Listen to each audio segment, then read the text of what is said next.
আপনজনের সঙ্গে শেষ দেখাটুকু হলো না, তাই কফিনবন্দি নিথর দেহ ছুঁয়ে বুক ফাটা আর্তনাদ স্বজনের। পরিবারের হাল ধরতে সম্প্রতি প্রবাসে পাড়ি জমান নওগাঁ রাতরাই উপজেলার মোহন আলী ও তার ছোট ভাই সুমন আলী। গেল ৯ আগস্ট রিয়াদের একটি সোফা কারখানায় ভয়াবহ অগ্নিকাণ্ডে প্রাণ হারান এই দুই ভাই সহ মোট ১৬ বাংলাদেশি। ২৭ আগস্ট বৃহস্পতিবার বিকেল ৪টায় বাংলাদেশ বিমানের একটি ফ্লাইটে দেশে পৌঁছায় নিহত ১৬ জনের মধ্যে পরিচয় শনাক্ত হওয়া ৯ জনের মরদেহ। এই ৯ জনের মধ্যে ৭ জনই নওগাঁর আত্রাই উপজেলার, বাকি দুজনের একজন নাটোরের নলডাঙ্গা, অন্যজন রাজশাহীর বাগমারা উপজেলার বাসিন্দা।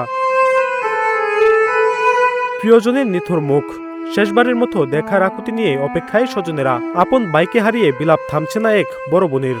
আমরা বড় বোন থাকলাম, ছোট ভাই এইরকম করে হারাই গেল। দুই একটাই আমাদের সবার ছোট ভাই ছিল। আমরা কেমনে তাহলে ছোট ভাই এরকম ধৈর্য ধরে রাখতে পারি? চারপাশে যখন স্বজনের আহাজারি, তখন একজন স্ত্রীর অপেক্ষা শুধু স্বামীকে শেষবার দেখার। প্রিয় মানুষটির নিথর দেহের সামনে কান্নায় ভেঙে পড়েছেন এই নারীও। আমরা সব পাগলের মতো হয়ে গেছিলাম। আজকে কতদিন হয়েছে ঠিক মতো খাওয়া না, দাওয়া না, ঘুম না, কান্না করতে করতে আমরা পাগল হয়ে যাচ্ছি। মরদেহ হস্তান্তর কার্যক্রমে বিমানবন্দরে উপস্থিত হন প্রবাসী কল্যাণ ও বৈদেশিক কর্মসংস্থান মন্ত্রী আরিফুল হক চৌধুরী এবং পররাষ্ট্র প্রতিমন্ত্রী শামা ওবায়েদ। সেখানে গণমাধ্যমের মুখোমুখি হন তারা এবং নিহতদের পরিবারদের হাতে তুলে দেন আর্থিক সহায়তা।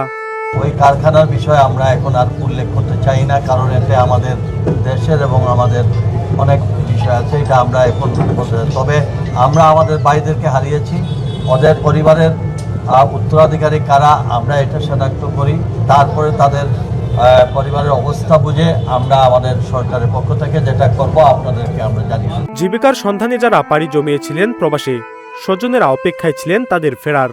কিন্তু সেই প্রতীক্ষার প্রহর ফুরালো কফিনবন্দি এক নীরব প্রত্যাবর্তনে।